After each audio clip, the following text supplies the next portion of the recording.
Pampa Debates. Oferecimento GBOX Previdência e Seguro de Pessoas. A proteção certa para a sua família. Unimed Porto Alegre. Cuidar de você. Esse é o plano. Biscoitos Zezé. Carinho que vem de família. E Banrisul, o grande banco do Sul. Estamos iniciando mais um Pampa Debates. E hoje temos o prazer de receber aqui, e entre tantos e permanentes participantes do programa, o nosso presidente do Banrisul, Luiz Gonzaga Veras Mota. Prazer tê-lo aqui, presidente. Prazer é meu. Parabéns pelos números do banco, hein? Números maravilhosos, né? Aliás, vem se mantendo o banco de crescimento, né? O que tem um significado muito especial. Quando se fala da gestão pública, né, normalmente se acha que o gestor público é um gestor menos capacitado que o privado. E o Banrisul, entre outras empresas privadas, mostram que o homem, o gestor, o capacitado faz a entidade boa ou má. No caso do Banrisul, revela o sucesso da gestão dos senhores. Sim. Bem, boa tarde a todos. Ao Omar. Já pode ir anunciando. Omar Ferri, Nestor Rai e Maria João Volpe, da nossa... Paulo Sérgio, muito obrigado pelo convite. Bem, eu acho que o mercado bancário brasileiro, pelas normas do Banco Central e as últimas legislações que têm saído nos últimos anos, mudou esse quadro, né? Porque não tem mais espaço para a gestão, principalmente bancária, financeira do país, ter margem para muitas... não ser uma administração bastante eficaz e eficiente. Então o mundo mudou muito, então isso faz a diferença e o governo do Estado, nessa gestão, deixou um banco com 7 diretores da casa e 2 que vieram do mercado, mas são profissionais do mercado. O Irani Santana, que veio do Banco Central, era o segundo homem da fiscalização do Banco Central, e o Júlio Brunet também, que é um profissional experiente, com mais de 30 anos de economista do Estado, então uma pessoa com muita experiência de Estado. Então essa é a composição da diretoria do banco. Então fez com que a gente venha procurando fazer o melhor possível na gestão do Banrisul. Bom, obviamente que se fala em privatização, está se falando aí corretamente, eu acho, na CE, que está um prejuízo brutal, a CRM, que tem apenas um cliente, o governo tem que aportar recursos para pagar salário dos funcionários, e na Sulgás, que não tem dinheiro para fazer os investimentos necessários. Mas os oportunistas pegam, não, querem privatizar o Banrisul. Isso não é verdade. O governo jamais cogitou em privatizar o Banrisul, e é bom que o senhor esclareça nesse aspecto. Foi sempre uma decisão dos últimos governos, e especialmente na gestão do governador Sartori, né, ele decidiu, o banco continua com o status societário que tem hoje. Obviamente isso é uma decisão de governo, mas essa foi uma decisão do governador. O Banrisul continuará um banco público enquanto ele for o governador do Estado. Essa é a palavra dele e com certeza absoluta isso vai ser cumprido. Claro. O Banrisul já fez um IPO lá no passado que foi um sucesso. Sucesso, né? Absoluto. Que era no governo da IEDA para aportar recursos para o Fundo Previdenciário. Lamentavelmente acabou como tudo no caixa único. Agora o governo pretendeu vender parte das ações que, obviamente, que é um patrimônio do governo do Estado. O governo investiu no banco, aportou recursos no banco, e eu acho que o governo tem todo o direito de vender parte das suas ações. É inarredável que o governo tenha esse direito. Perfeito. Bem, hoje a composição societária do banco tem 7% de ações PNs, né, do total do conjunto capital, que estão em carteirada com o Estado, que são de propriedade do Estado. Ele tem o direito de, a hora que quiser, vender essas ações para o mercado, né, desde que tenha um mercado tomador, um preço justo, claro, né, que isso também faz parte do conjunto. E tem 99,6% das ações ordinárias que estão de posse do Estado. Ele pode ficar com 51%, perdão, 51% das ações ordinárias, ele continua com o mesmo direito que ele tem hoje, e esse excedente de 49% ele pode alienar, vender para o mercado. Evidente, eu repito, tem que ser um preço justo de mercado. No dezembro do ano passado, a gente fez uma ação de venda, fizemos toda uma preparação de mercado, contratamos toda uma operação delicada, uma operação demorada, né? Tem um conjunto de regras para se vender, fazer uma oferta pública de ações. O mercado teve a Bolsa não deu a resposta que a gente esperava, uma série de coisas, né? Por exemplo, estava no conjunto da obra que a gente tinha expectativa que fosse aprovada a reforma da Previdência. Isso faz parte de uma mudança do quadro brasileiro. O Marcelo, também Também outra expectativa que tinha é que o quadro do país fosse melhorar um pouco e ficou claro para o mercado, como não saiu a reforma da Previdência, que o rate brasileiro ia cair um ponto. Né? Isso já estava precificado. E já estamos 2 degraus abaixo do investment grade. Então, isso mudou o quadro, fez com que as ações, os investidores dessem uma recuada também, e era um final de ano, os investidores do mercado internacional estavam com os fundos de investimento, com quem compra papéis bem colocados, já estavam com as contas feitas para o final do ano, e o mercado não foi o momento de se colocar, as ações não responderam, ficaram 15%, 20%, acho que no momento da venda, uns 20% abaixo do valor patrimonial. E aí uma decisão de governo, que é o dono das ações, quem decide, não vou vender meu patrimônio que está abaixo do preço mínimo que eu gostaria de vender. E foi isso que decidiu. Estamos aguardando a expectativa, como é que fica agora nos próximos dias, próximo mês. Olha, eu gostaria de dar parabéns para a administração atual, na tua pessoa, Luiz Gonzaga. Muito obrigado. E também de muitos administradores de tempos passados. Nunca se ouviu falar que tivesse havido sequer alguma alteração interna em matéria de desmando ou de corrupção no Banco do Estado do Rio Grande do Sul. Paralelamente no Brasil, eu acho, Aino, que não existe mais nenhum banco estatal. Não, já tivemos, sim. Já tivemos. O Banco do Estado de São Paulo morreu como decorrência da péssima administração, da vultosa dívida e da leviandade com que seus dirigentes dirigiram o Banco do Estado de São Paulo. O Banco do Estado de Pernambuco se foi também, fechou. O Banerj do Rio de Janeiro também e os outros, me parece. Então, esse é o exemplo. Restam quantos bancos estaduais os dois? Hoje tem o Banrisul, tem o Banco do Estado do Pará, tá?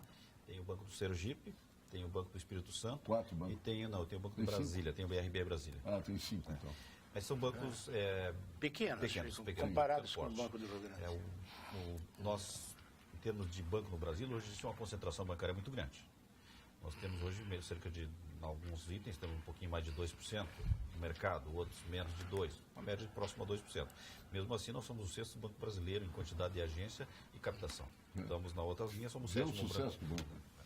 Comparando com os gigantes, né, do mercado. Se tira os 5 primeiros, fica o Safra no intermédio aí, que ainda já passa e depois é nosso. O professor também queria cumprimentar o presidente Gonzaga do Banrisul, que é, para mim, uma dupla satisfação. Primeiro, como produtor rural, porque o Banrisul nasceu numa época de um Rio Grande do Sul eminentemente agropastoril rural. Em 1928. E por um pedido dos produtores rurais da época que precisavam de um banco que fomentasse a sua atividade e tal. E uma das razões, um dos motivos, o Banrisul, uns 10, 11 anos atrás, lançou um livro muito interessante sobre a sua história, onde estão narrados esses nascimentos, esses primeiros vagidos do Banrisul, que, como disse, o FR vem demonstrando ao longo dos anos a sua utilidade como banco estadual e com boas gestões, e não é diferente agora com o presidente Gonzaga. Está com mais de 90 anos, então. O Banrisul está fazendo 90 este ano, dia 12 de setembro faz 90 anos. Não são a Farsul é de 1927. O Banco do Brasil chegou ao Rio Grande do Sul 10 anos antes de ser fundado o Banrisul. Exatamente. Completou o ano passado 100 anos. E tinham ali os bancos locais que foram, ao longo do tempo, se extinguiram. O Pelotense chegou a ser o 2º banco brasileiro na época. Isso. Para ver a pujança da economia da maior banco de câmbio. E a segunda condição, como gremista, por estar lá o Irani Santana, que é esse profissional de nomeada que está aí, filho de um grande presidente do Grêmio, homem probo, exato, correto, que muito orgulha a nossa história e como deve ser. Então, essa dupla condição que me alegra de ver o Banrisul nessa condição, de estar bem dirigido, com os bons números e demonstrando toda a sua pujança em prol da sociedade do Rio Grande do Sul. Aliás, eu estava em Portugal quando foi vendido, né, a preço de banana, o Banco Estatal Português. Houve vários problemas lá no setor bancário que acabaram levando a isso. Claro que a crise era uma coisa bastante a crise europeia, responsável por isso. E a crise em Portugal também, né? Mas houve muitos problemas. Houve O banco vários saiu quase a bancos. troco de banana. Né? É Quase a verdade. troco de E banana. agora há uma grande investigação que ainda não cessou e muita coisa ainda está por vir debaixo do tapete para saber efetivamente o que aconteceu. E, assim, a gente sempre fala em Brasil e critica muito. A grande verdade é que eventuais favorecimentos acontecem em todo o mundo. A diferença e o grande, não vamos perder isso de foco, o grande ganho no Brasil é que hoje nós temos investigação séria e nós temos eventual punição. Nós estamos nas primeiras instâncias, mas há punição. Em Portugal hoje há uma grande investigação em relação a essa transação e outras. Aquele artigo que eu bancos trouxe de Portugal, que eu te falei, plagiando, né, o que se dizia da Espanha, né?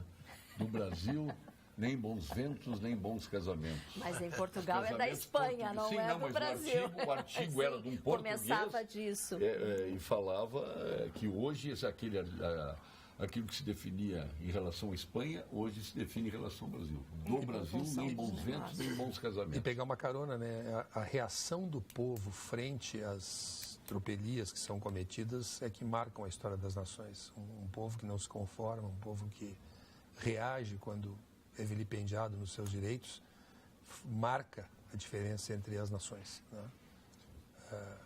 Corrupção existe em todo mundo. Agora, fã-clube de corruptos só no Brasil. Só no Brasil. Mas Portugal tem a Grécia quebrada e botou na presidência um grego, né, o Sócrates. Está na cadeia Sócrates, não? Não estava. Ele está cumprindo, Lula. sim, e parceiro de negócios na África. Em sentido assim, não negócios comerciais, mas negócios institucionais de fomento. O Eduardo Cunha também, o que ele vendia para a África? Andrade Gutierrez foi levada para lá nesse sentido, a Odebrecht, quer dizer, havia uma mistura de interesses que eram, e ele está, até onde eu sei, em prisão domiciliar ainda, investigado. Lá tem tornozeleira eletrônica, não? Tem sim. Eu estou favorável a uma pescoceira. É que a gente não precisa de tantas vezes. Coleira, para não ser tão grosseiro. Pescoceira é muito largo, mas Um colarzinho, uma coisinha mínima. Tinha que botar uma coleira eletrônica, para o cara andar na rua e todo mundo enxergar. O que o vender... Com pisca-pisca.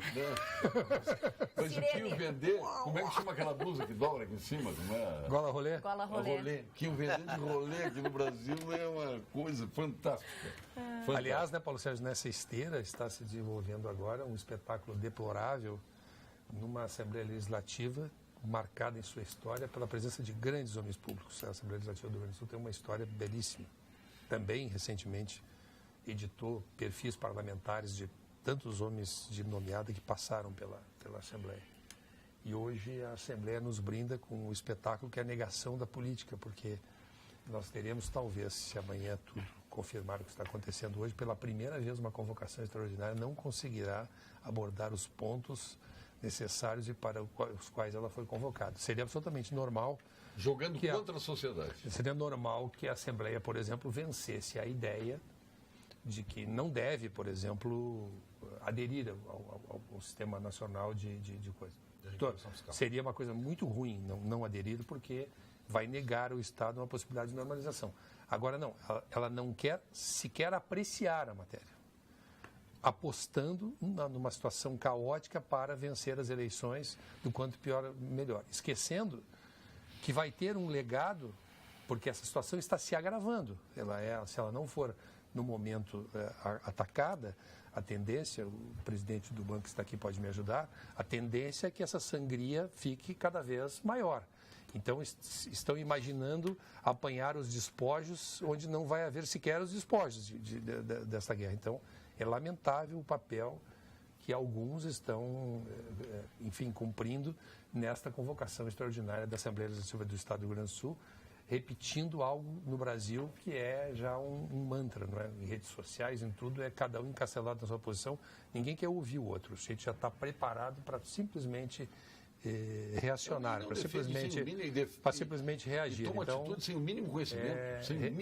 Realmente as chances do país, as chances do Estado, de tudo, caem a um nível bastante e tudo baixo. Isso baseado em quê? Em desinformação, em ignorância, contando exatamente com essa desinformação. Se for só isso, era bom, mas eu acho que até um pouco de má fé. Mas muito pior do que ignorância, são idiotas.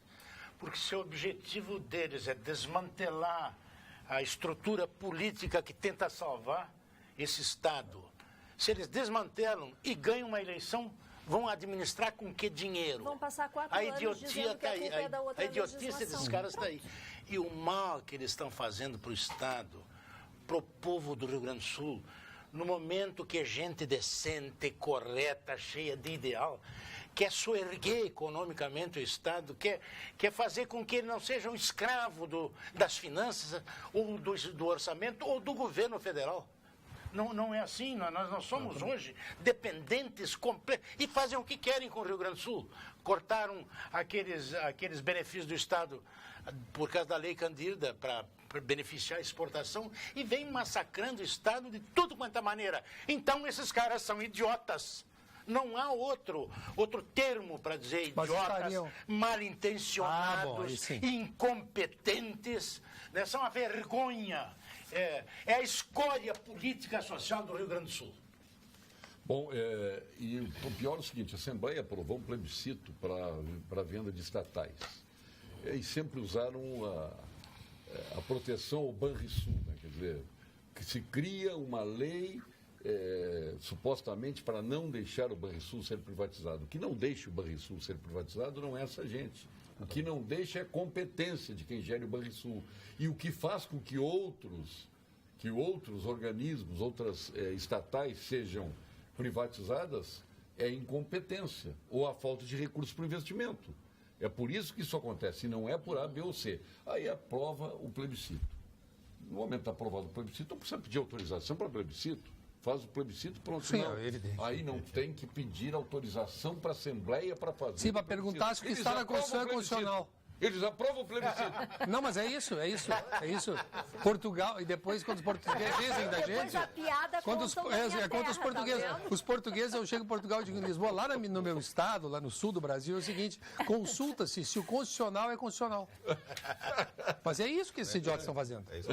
Está esculpido na Constituição como uma salvaguarda, e aí perguntam, e aí sem justificativas que o constitucional não é constitucional.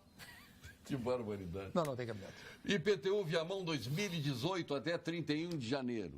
Tu que tens terra, não é só no Uruguai, tem Viamão também, Nestor? Mas a unha também. Desconto de 30% Não cortei a unha. nos juros e multas.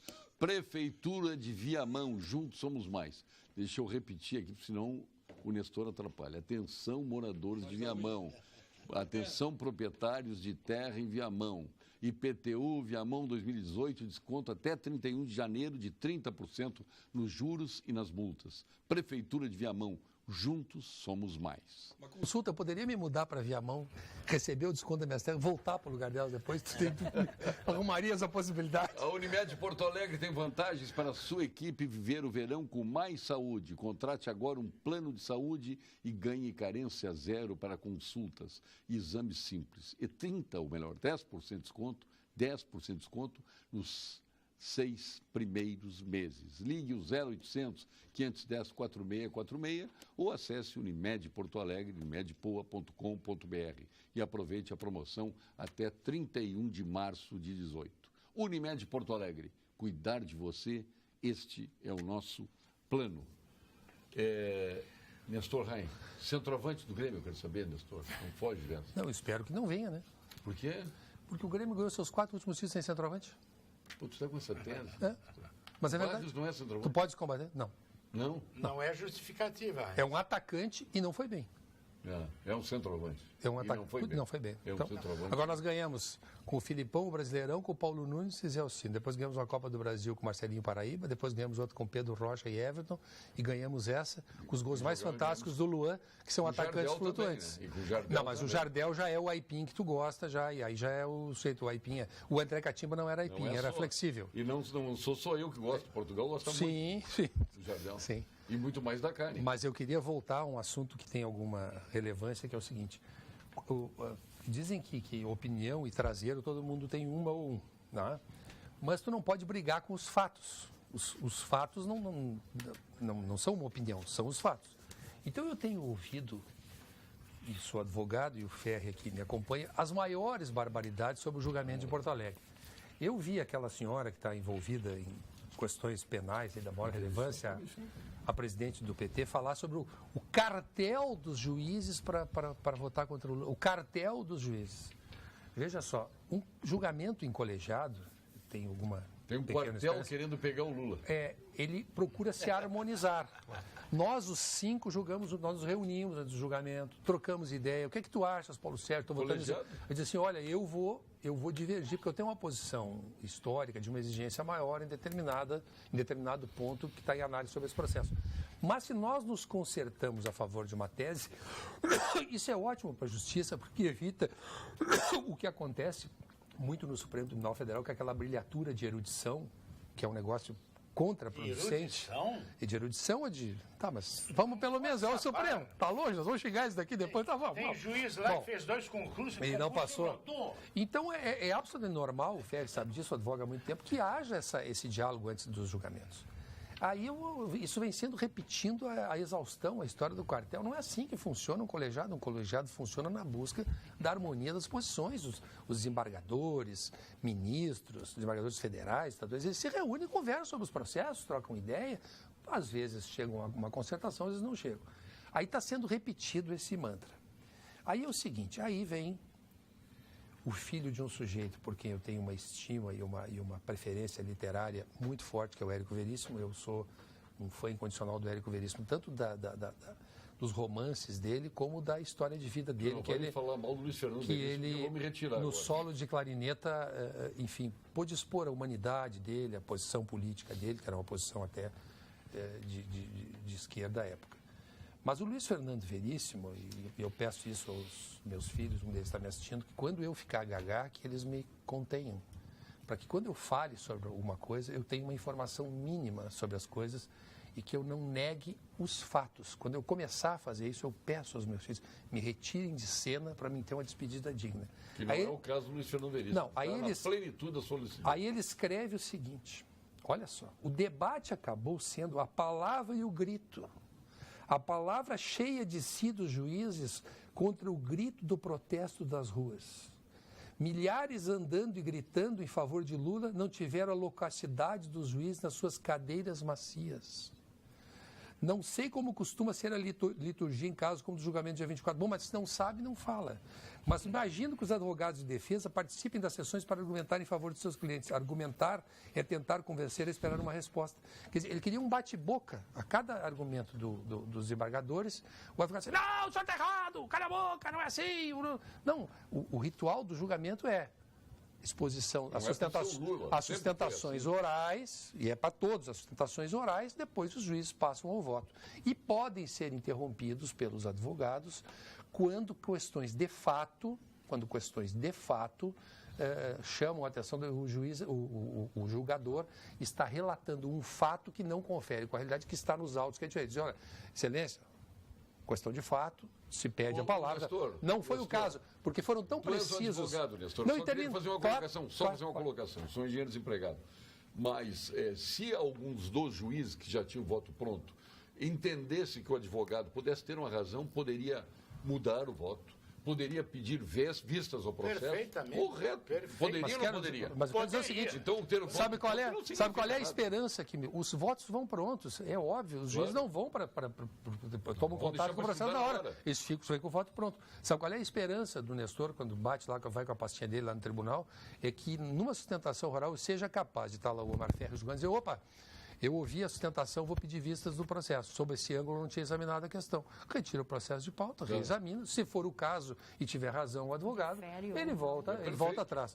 Agora, isso que se faz aqui, essa mitificação grosseira, essa ignorância obtusa e de má fé,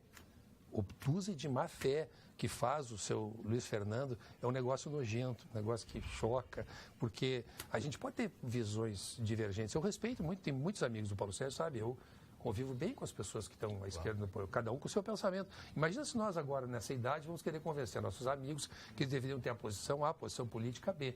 Mas não brigue com os fatos, não minta, não mitifique grosseiramente, não crie cisânia, não crie esse tipo de situação. Então, eu acho isso aqui das coisas mais lamentáveis que eu já li. Lamento que uma pessoa chegue ao ocaso da vida fazendo esse panfletarismo grosseiro. Eu só não concordo que ele não está no ocaso, ele está na plenitude das bobagens. Sua capacidade a plenitude de dizer bobagem. Muito bem, o Luiz Fernando Veríssimo. Fala, Omar. Então, toma de presente para a plenitude disso, tá? Toma para ti. Obrigado. Usa a plenitude à vontade, é jornal. E não macio. só isso, Paulo Sérgio Pinto, não só isso. A voz corrente dentro do PT e de outros partidos ligados ao PT é que houve um golpe aí, que os juízes se reuniram, trocaram ideias para... Se o Lewandowski, que é ligado, até tem simpatia política, mas o que acontece é normal. Ele teria participado desse complô, então, contra o do golpe. Todos o Supremo Tribunal Federal. Essas desculpas são vergonhosas. Tu tem razão, Paulo Sérgio Pinto, eu vou contar um episódio meu. Em 1967, 68, por aí, chegou de um avião que partiu de Buenos Aires, no aeroporto Salgado Filho, com 32 barras de ouro rodeadas aqui na cintura. Era um grego chamado Savas Panayotis Kitrinopoulos. Ouros. A polícia anotou, Ouros. levou ele para uma sala, fez a investigação normal, viu que ele estava com as 32 barras. Aqui no Salgado Filho? No Salgado Filho. Foi. A Polícia Federal... César Pacheco. Prendeu. A Polícia Federal prendeu o grego, o dourado, e botou ele na cadeia, na penitenciária. Que injustiça. E eu fui contratado para defendê-lo. Fui lá, fiz uma reunião com ele e disse, não há outra saída. Tem que se impetrar um habeas corpus. Naquela época não existia Justiça Federal no Rio Grande do Sul, nem existia o Superior Tribunal de Justiça. Sim, era o Tribunal Federal de Recursos. Era o Tribunal Federal de Recursos. Então, eu impetrei um habeas corpus aqui, e o grande juiz espetacular, um cidadão digno, honesto, correto, chamado Sebastião Adroaldo Pereira, o pai do Roberto Bandeira Pereira, entendeu que havia o crime de contrabando. Tudo bem, sem problema nenhum, ele pode entender. Eu nunca briguei com ele, nunca falei mal dele, porque ele julgou contra mim. Para o advogado, isso acontece, é normal, é coisa da profissão. Todo dia. Entrei com recurso. Espera aí, Paulo Sérgio, deixa eu te dar razão. Impetrei o habeas corpus, recorri ao Tribunal Federal de Recursos e o relator votou ao meu favor. 4 ministros do Tribunal Federal votaram contra mim. Eu já estava perdido, porque eram 7. Eu tinha perdido o habeas corpus. O 5º ministro disse não. Eu tinha juntado uma jurisprudência só, ao meu favor. E ele citou a jurisprudência. Trazer ouro para o Brasil até é benéfico. Eu não vejo por que penalizar esse cidadão. Eu nem entendo que isso seja contrabando. E votou favoravelmente. Um dos ministros que tinha votado contra se louvou nos argumentos do ministro que o antecedeu e mudou o voto. Quer dizer, eu terminei ganhando o habeas corpus. Tu vê, olha, isso é uma barbaridade que o cara está trazendo ouro para o Brasil. O Brasil passou a vida inteira a ver o ouro indo para Portugal. E ouro para Portugal, e ouro para Portugal. E ouro. Agora o cara traz ouro para o Brasil. Com mero detalhe que traz na cintura sem declarar, né? Pior ainda, e aqueles que reclamavam que o Brasil estava... era o 5º, né? Mandando ouro para Portugal. Eles foram enforcados, ou presos todos, tirados... Paulo Sérgio, vamos trazer ouro nós, assim, clandestino, e contratamos o Ferrer para nos salvar. O CREMERS está lançando mais uma edição da Operação Verão com Saúde. O objetivo é avaliar as condições do trabalho médico e do atendimento à população durante o nosso veraneio. Equipes de fiscalização estão vistoriando unidades de saúde das praias e os serviços de socorro nas estradas que levam ao litoral. CREMERS, Estado de Alerta pela Saúde. A Unicred é uma instituição financeira cooperativa que acredita que realizar é estar junto. Por isso está sempre ao seu lado, transformando investimentos em resultados e oferecendo as melhores soluções para as suas oportunidades virarem grandes conquistas. Procure a unidade de negócios mais próxima e saiba como o cooperativismo pode fazer da sua vida. Unicred, mais valor para você. O Banrisul, que foi perdendo a mentalidade de funcionário público ao longo do tempo, hoje pode-se dizer um banco tecnológico. Em tecnologia está na vanguarda. As novas gerações já têm uma visão mais privada de atendimento. Erni Klasman de Sapiranga. Parabéns, presidente. É isso aí mesmo? É isso aí. Bem, só pegando um gancho aqui, do ouro? Que o Nestor falou. Não é do ouro. Da fundação do banco em 1928, que tinha uma grande crise no setor do negócio, da agropecuária. Que não é na época era mais a pecuária, né? Era mais forte, a agricultura nem tinha alguma subsistência. Bem, nós estamos agora com um novo programa do agronegócio, uma visão do agro, uma visão mais macro, não apenas do produto crédito rural, né, da agricultura, pecuária e agricultura, que nós somos uma agricultura de alta precisão hoje no Estado, graças a Deus, que o carro-chefe do Estado, digamos, é o nosso mundo do agronegócio. É uma visão integrada, onde o Banrisul tem as grandes corporações, as grandes empresas. Nós estamos do lado do produtor, né, financiando toda a cadeia produtiva de quem produz, e por outro lado também no lado da indústria, que é o insumo, é o adubo, é o vernífugo, todos os insumos para a produção. Quer dizer, nós estamos financiando toda a entrada da porteira para dentro e também do produtor da porteira para fora. Então a gente tem essa cadeia, que é uma inovação, a gente quer aumentar a nossa liderança no agronegócio, né, fixando o nosso homem do campo, o homem da cidade, que hoje o homem da cidade é o principal homem do campo também, tá? Existe uma simbiose nessa organização. E a nossa focação do Estado do Rio Grande do Sul é do agronegócio, muito forte.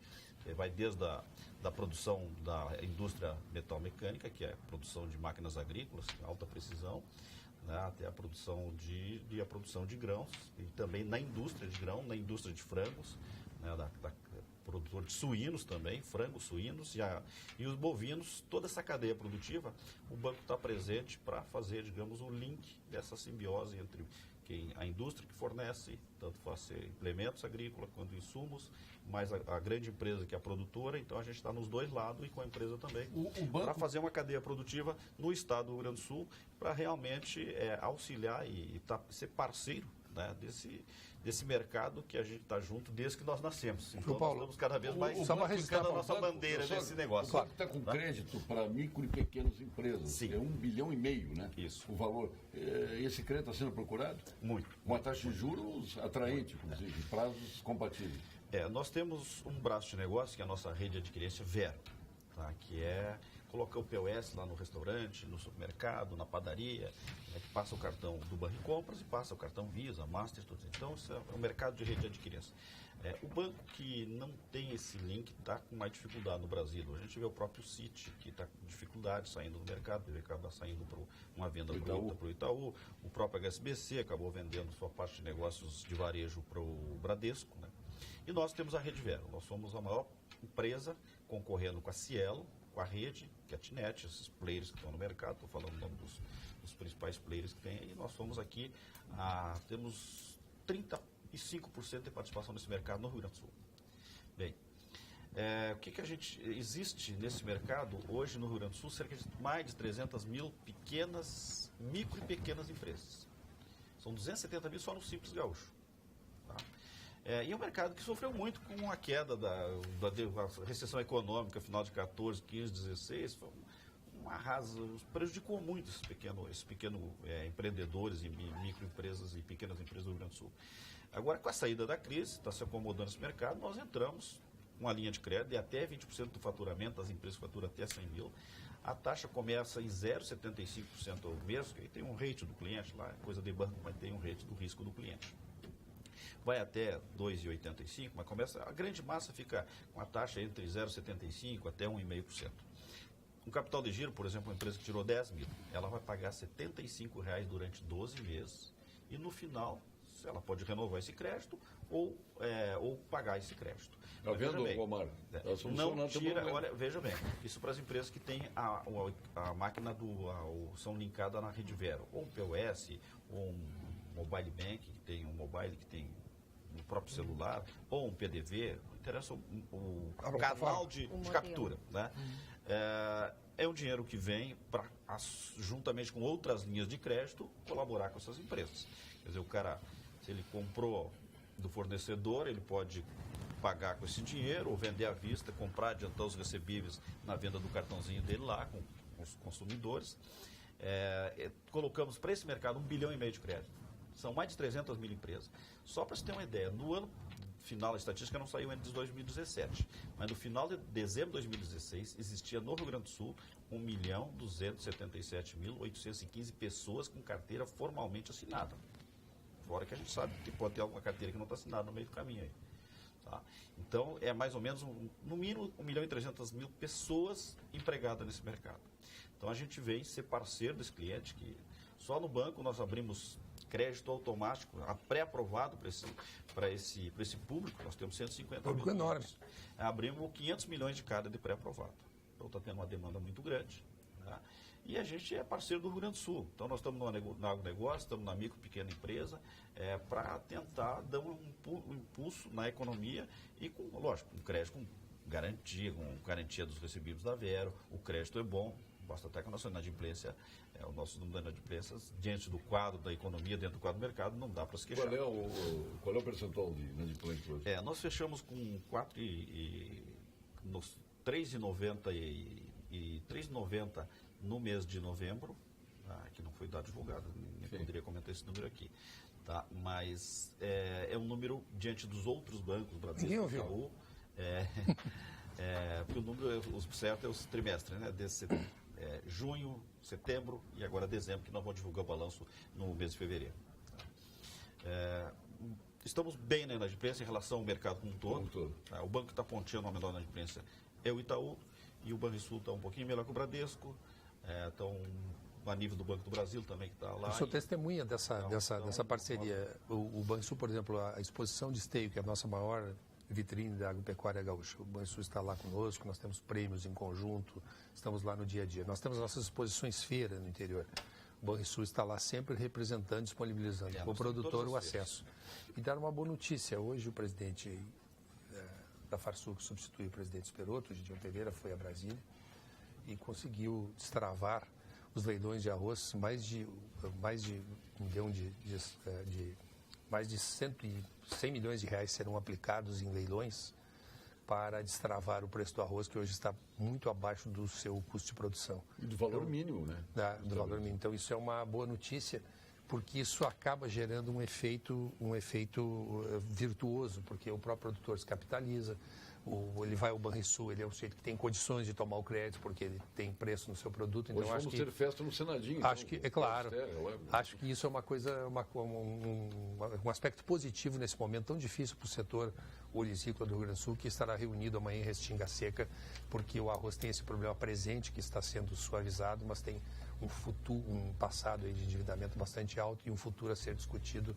É uma cultura que está passando por um momento de grande revisão e precisando de novas soluções. Vamos agora ao quadro Saúde, com o Dr. Gilberto Schwartzmann, nosso PhD em Oncologia, titular do Clínicas, Ernesto Ornelis, fundou o Instituto Oncológico Kaplan, hoje é o seu único sócio, e presidente da Academia Sul Rio Grandense de Medicina, sendo o mais jovem membro da Academia Brasileira de Medicina.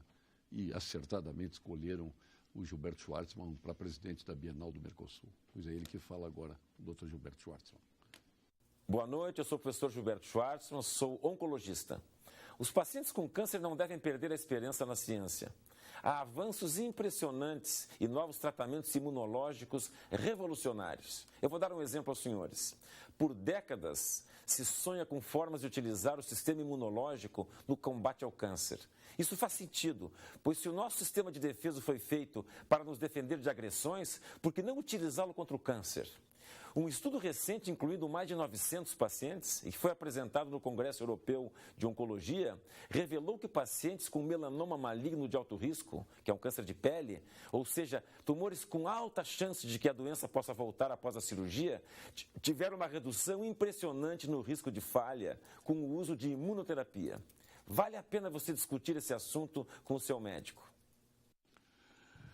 Paulo Sérgio, a Cristiane Brasileiro é uma sumidade na área do trabalho ou sabe alguma coisa do governo Temer que a obrigue a esperar por ela? Teu amigo Dilon Camilo, viu, Nestor? Não, agora, a Cristiane Brasil, foi as mulheres, né? A Maria João. Aquela foi de outro, até acho que ela pode ter tido problemas de justiça trabalhista. Tá, mas isso não está ligado à questão de gênero. Não, eu quero chegar, já vou entender o que eu quero chegar. Eu quero chegar naquele vídeo com 3 brutamontes, 5 brutamontes na volta dela, num barco. Né? Não, o contexto não é. As Ali podia ser um homem com 5 mulheres já maravilhosas não imprime, na volta, né? não, mas já não imprime valor. Completamente fora de contexto, porque na realidade não se entende bem aonde eles quiseram chegar. A verdade é essa. Não entendi o contexto daquilo.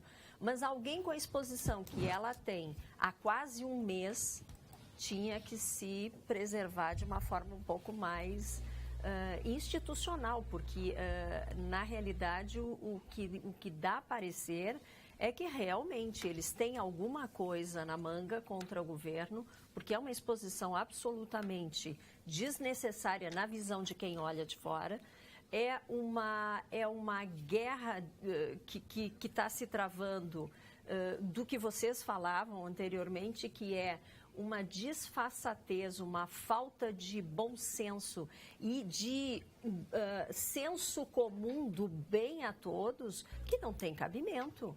Assim, o Brasil, com esse tipo de situação, se expõe de uma maneira absolutamente pior desnecessária. Que a indicação dela foi um vídeo que ela gravou. Tudo está muito ruim. Assim, para começar, um ministro do Trabalho que tem a conduta que ela tem em relação aos trabalhadores, ela já está mal apresentada, só para começar. Ali já tinha que estar fora do baralho. Minha opinião pessoal. Não entendo nada disso, mas minha opinião pessoal não poderia jamais passar... Jogo, então, tudo isso? De certa forma... Claro que desculpa, é questão de ética, é questão de valores. Mas vamos pegar os ganchos virtuosos para ir para a parte ruim. Eu recebi uma brincadeira nesse dia que assim, eu tô pronto para ser o presidente do Serasa, porque eu tô no Serasa. Meu nome tá sujo no Serasa. O presidente do Banrisul, o presidente do Banrisul falou hoje sobre a composição do banco. A composição profissional do banco. Ele é um funcionário de carreira do banco. Então, para ser ministro de uma área, parece-me, né, que o requisito mínimo para o preenchimento do cargo é ter experiência para exercitar aquele cargo. Não é só, o approach político, tem que haver o conhecimento. Bem, eu penso que as questões de indicações de ministro não deveriam ser glosadas pelo judiciário.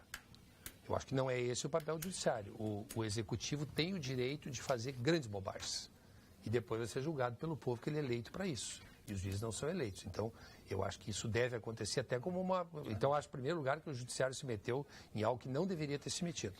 Agora, acho que a ministra não tem a menor condição de ocupar esse cargo. Mas não é... Mas não é... A pessoa fazer um WhatsApp de traje de banho. É um negócio, é um nonsense. 5 brutamontes. É um nonsense, é um negócio de louco. Então, acho que toda essa questão está envolta nessa situação. Agora, acho que o judiciário tem que... E acho que alguém, eventualmente, ter reclamatória trabalhista não inabilita ninguém. Porque basta ser empregador para ter reclamatória trabalhista. Agora, depende das condições dessa reclamatória trabalhista. Nestor, você pode ter uma divergência quanto a horas extras, quanto a uma série... E você não é improbo por causa disso. Mas não é esse agora, caso. Ali se uma pessoa com 3 anos sem carteira assinada, trabalhando. É tudo contra aquilo que é a nossa CLT. Aí não dá. Aí não dá para ser ministro do Trabalho. Não. Como alguém vai contratar empregados e não assina a carteira profissional de trabalho? Ele está lesando e está adotando uma atitude totalmente desmoralizante, partindo de uma pessoa que por isso é imoral. Não é o fato de ajuizarem uma reclamatória trabalhista ou duas. Todos nós estamos sujeitos. Não, claro, mas é a qualidade responder dela. por reclamatórias trabalhistas. Mas ela não poderia ser nomeada ministra do Trabalho porque violou uma norma brasileira. Pétrea, que diz respeito até aos direitos humanos. A Constituição é um princípio constitucional. Está previsto na Constituição esses capítulos de empregado, empregador, a obrigatoriedade de tratamento está lá na Constituição. Então ela não poderia nunca não ter assinado a carteira profissional. Senhores, esse é o grande motivo pelo qual eu acho que ela não poderia, de fato, ser nomeada ministra do Ela até poderia. Eu acho que sim. O que eu acho é que desculpem o termo, mas assim, na minha visão, esta palhaçada não poderia durar o que está durando e ela não poderia se colocar da maneira como está se colocando, se impondo, e subliminarmente o que se lê por baixo é que alguma coisa muito grave ela tem na mão, porque o vídeo, além de tudo, tem uma coisa de prepotência. O que ela tem na mão são os votos do PTB.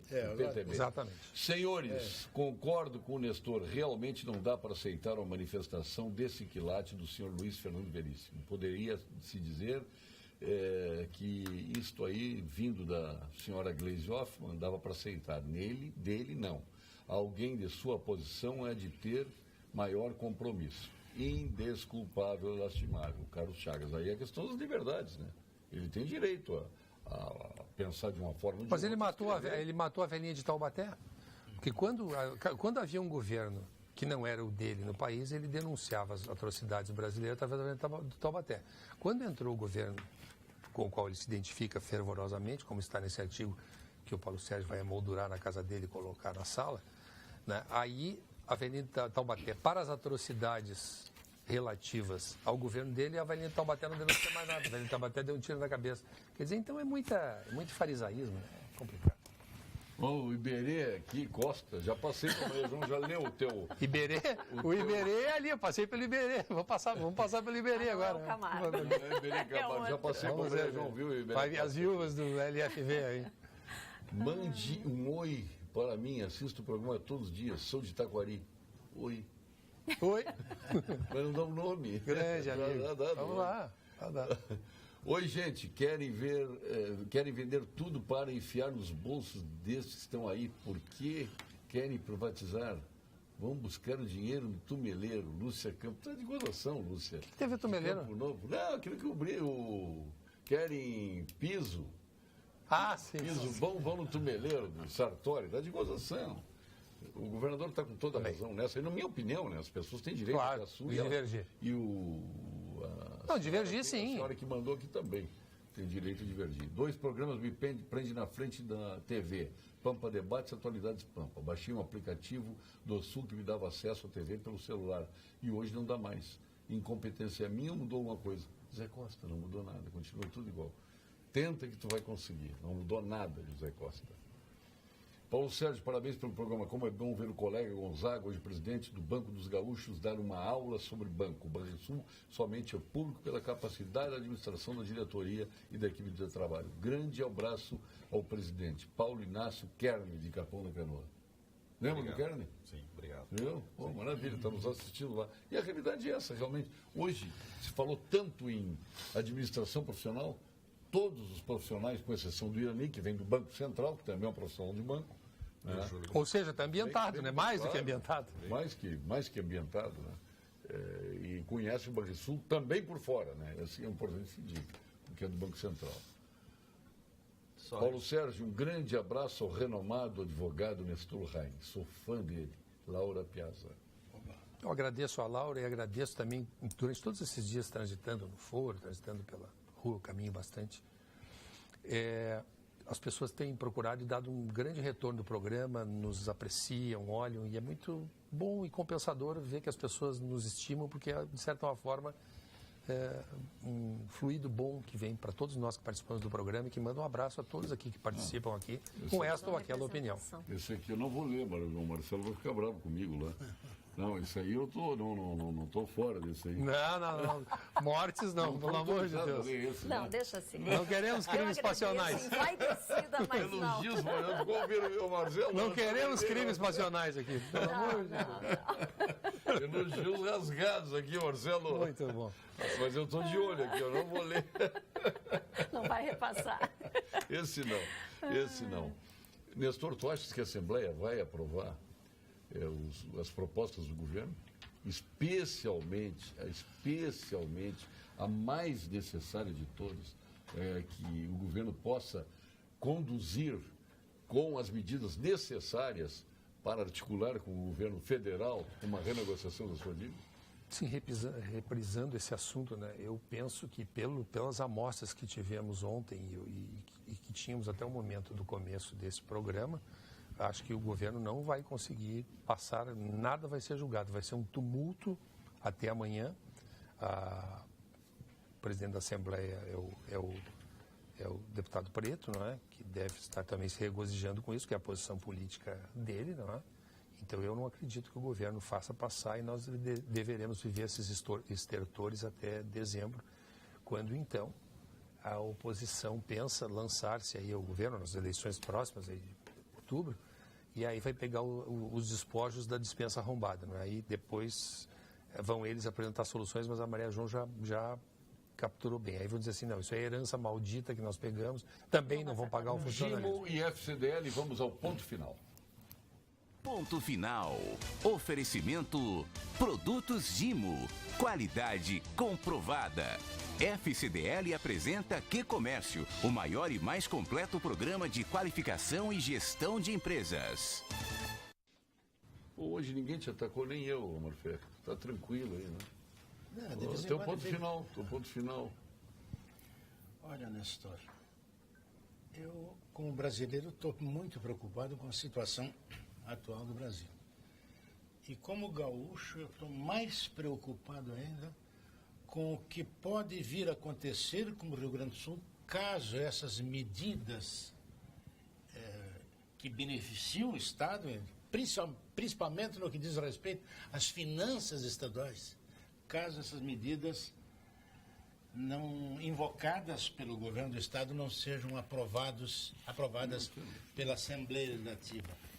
Que viandade, que falta de espírito público, que falta de vocação pública. Mas o que é que querem esses deputados do PCdoB, do PT, do PDT? Deve ter algum do meu partido também, inclinado a desmantelar o que sobra do Rio Grande do Sul. Não podemos esquecer. Discípulo do Carlos Lupe.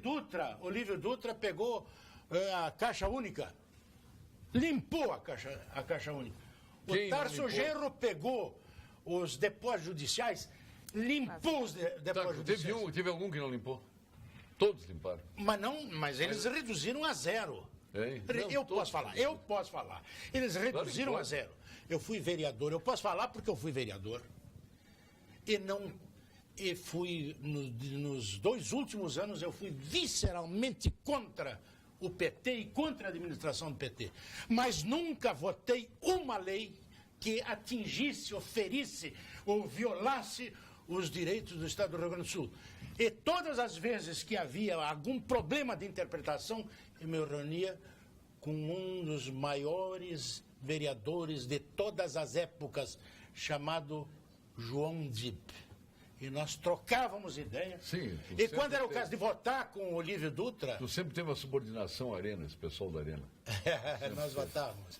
Para não prejudicar nem o município nem o Estado. Paulo, gostaria de ter um encontro privado com o Dr. Nestor para trocar uma ideia sobre o furo no contrato e aditivos que dariam crédito ao Grêmio junto ao Oeste de 100 milhões de reais. E até hoje nunca foi comentado sobre este crédito. Beto de Novo Hamburgo.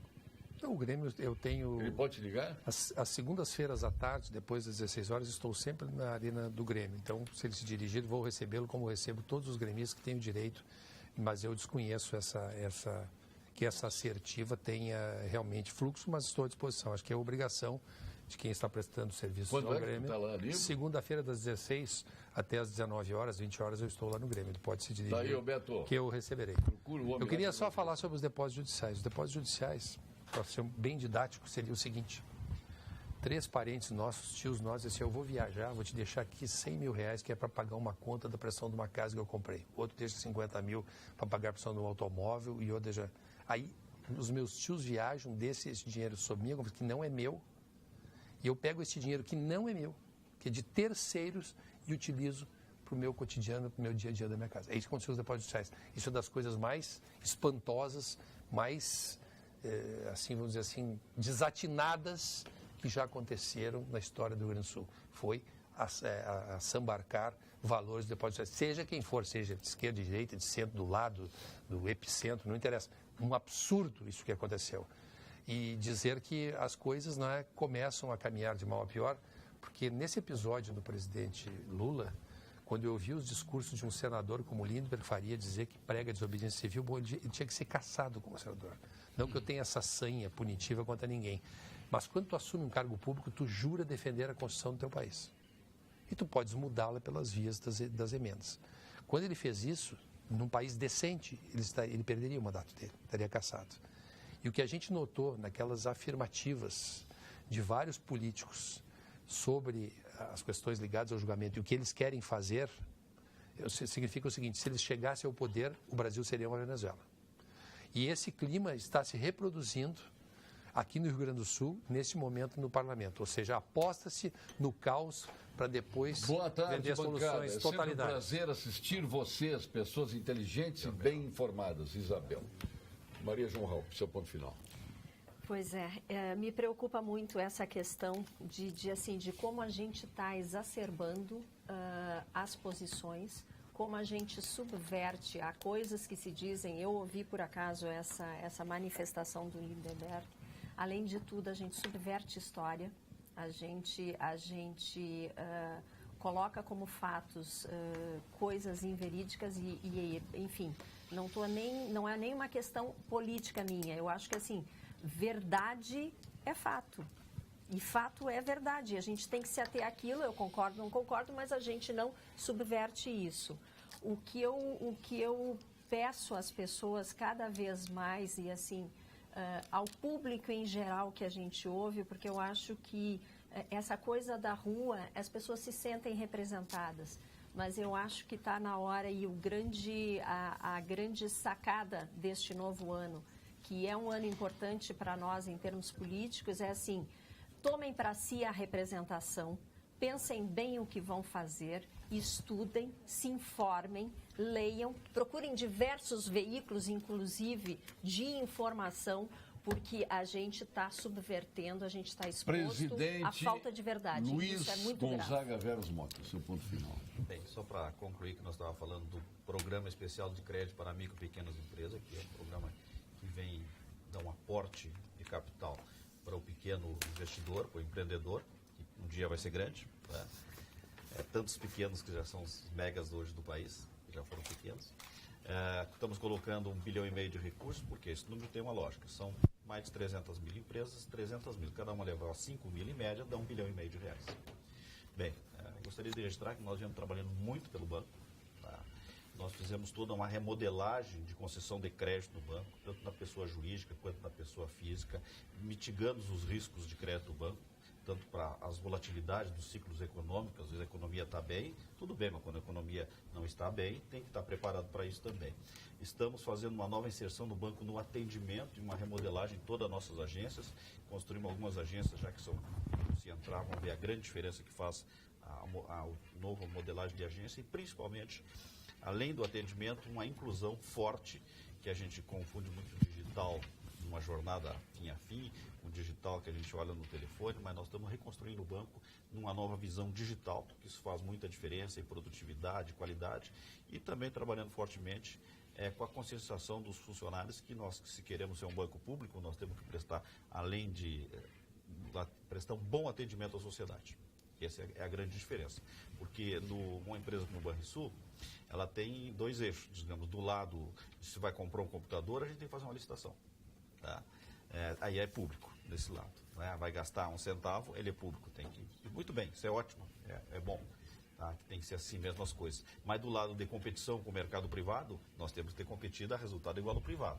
Então a gente tem que fazer as duas ações. Um é ser um banco público, qualidade de atendimento, né, e com muita tecnologia, que é o que o mercado bancário faz a grande diferença no país, e também ser um banco que a gente tem lá o nosso eixo, que é um banco a jogar com a melhor eficiência possível, ser um banco moderno e, ao mesmo tempo, ser sustentável com rentabilidade e devolva aos acionistas aquilo que ele merece. O senhor vai levar aqui os repelentes Vivas Alticores, tem o mais moderno repelente que existe. Obrigado. O repelente de insetos com proteção solar. Como é que chama? 30 o quê? 30? Fator de proteção solar 30. 30, fator Isso. de proteção solar. Já aprendi. Tem loção baby, tem longa duração, com secagem rápida, tem tudo aqui. O senhor vai estar protegido nesse verão. Muito obrigado. Os repelentes da Vivas Alto que o senhor encontra na Panvel. Qualquer Panvel tem isso. Aniversaria hoje o meu amigo desembargador Marco Aurélio Santos Caminha. Vamos estar lá no Barranquinho, lá, comemorando o aniversário do Caminha. Meu Encontrei ele sábado à noite. Francisco Lineu Chardon. Isso, querido amigo. Abraço ao Chardon. Liguei de manhã, estava mateando. Almir Selaime da Costa, meu amigo, os nossos funcionários aqui, o Carlos Vaqueiro, está de aniversário. Andréa Eppinger, aqui nossa colega do comercial, do planejamento da Rede Pampa. E os amigos do Nestor Rain. O rei de Espanha, Felipe VI. Perfeitamente. O Dick Cheney também, seu Dick amigo. Cheney também. Também. O Gilmar Cassol, meu amigo, nosso colega Carlos Vaqueiro e o Gustavo Pitinho. Donald Trump, não. Parabéns pelo Felipe VI e pelo Dick Cheney, viu? E o Amir Selaime também, né? Também, Um abraço para ele. também. Estamos assim encerrando o Papo Debate hoje. Obrigado, presidente do Banrisul, Luiz Gonzaga Veras Mota. Parabéns aí pelo desempenho do banco. Obrigado. E pelos créditos aí, a parceria com o agronegócio também. Obrigado Maria João Raup. O melhor atendimento da aviação brasileira está aqui. Já quero levar ela para as alturas agora, presidente de grupos internacionais aí de comunicação. Obrigado, meu amigo Omar Ferri e Nestor Rain. Daqui nós vamos lá para o aniversário de Marco Aurélio dos Santos Caminha no nosso Senadinho. Obrigado, boa noite, até lá.